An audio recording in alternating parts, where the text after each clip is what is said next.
गुरु शिष्य का संबंध, इस पर बात चल रही थी और भगवान किस बात पे प्रसन्न हो जाएं, इस पर भी हम कुछ बात कर रहे थे।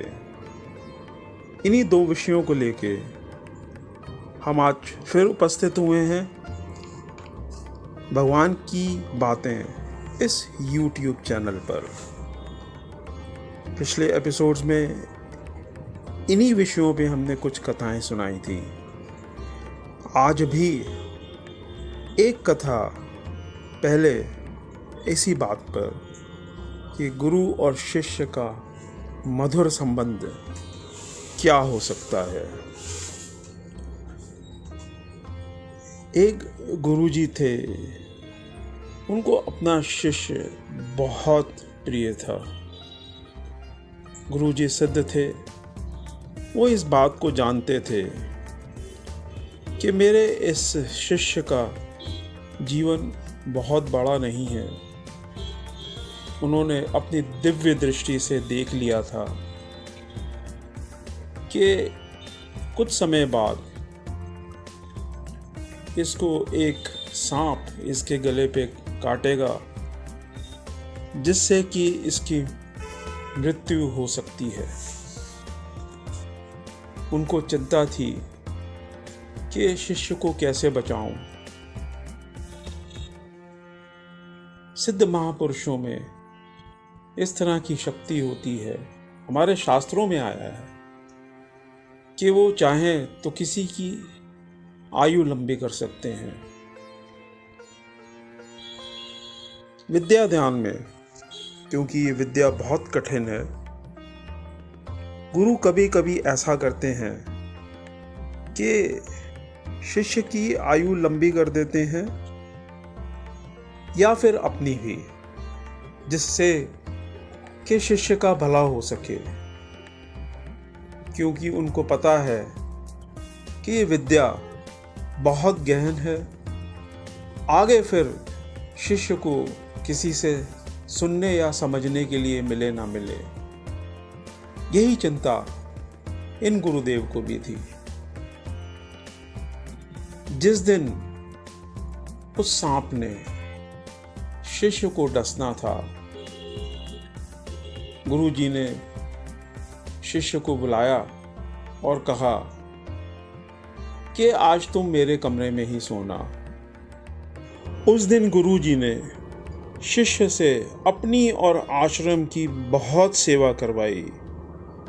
रात होते होते तक शिष्य थक के बुरी तरह चूर हो चुका था। गुरुजी चाहते थे कि ये गहन निद्रा में सो जाए। उन्होंने उसे अपने पास ही लिटा लिया और उसका सिर अपनी जांघ पर रख लिया। उसे बहुत प्रेम से देखते रहे। उसके माथे पर, उसके बालों पर प्रेम पूर्वक हाथ फेरते रहे। शिष्य भी बड़ा प्रसन्न था।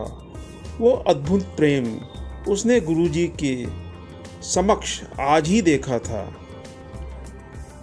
थोड़े ही देर में वो गहन निद्रा में चला गया। वो सांप तय समय पे आया और शिष्य को डसने के लिए आगे बढ़ा। गुरुजी सिद्ध थे, वो सांपों की भाषा भी जानते थे।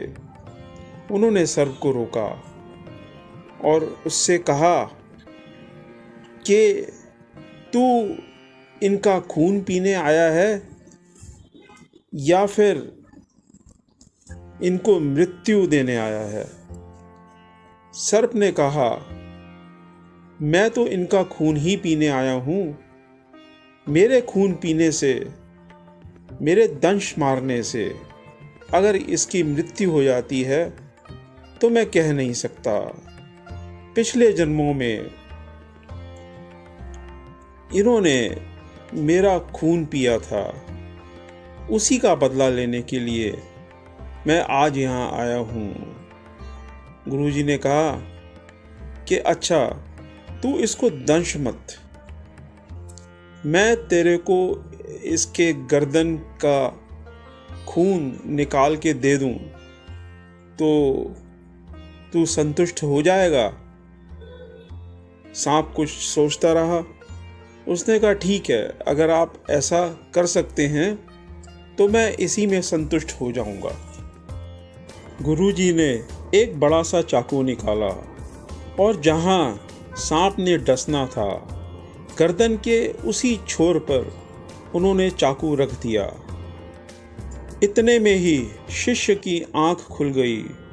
उसने देखा गुरुजी के हाथ में एक बड़ा पैना सा चाकू है और वो उसकी गर्दन काटने की तैयारी में है।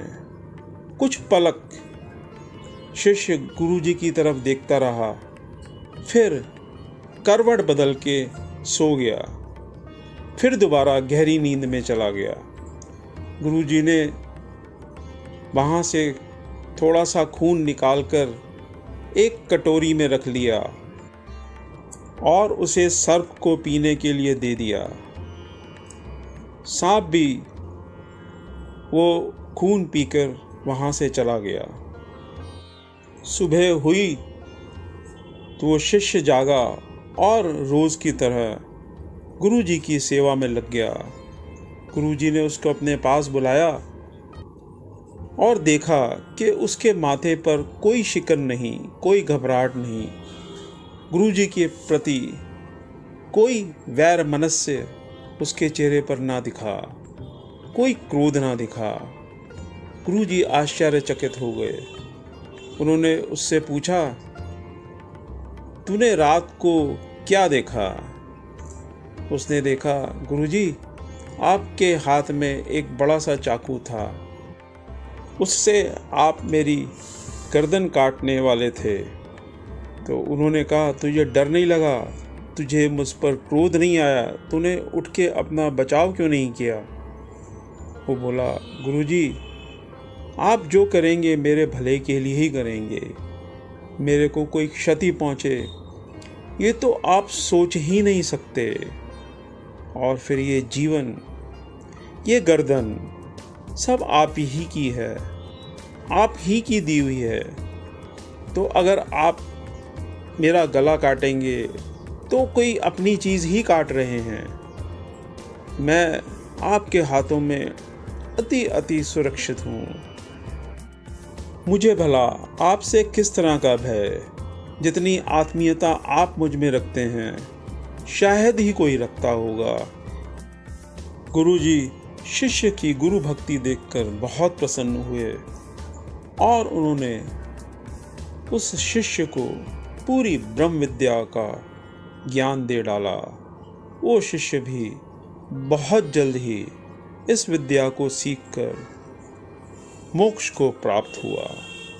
धन्य है ऐसे गुरु और धन्य है ऐसे शिष्य।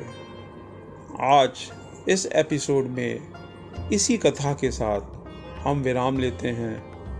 अगले एपिसोड में फिर आपके समक्ष उपस्थित होंगे कुछ रोचक प्रसंगों को लेके।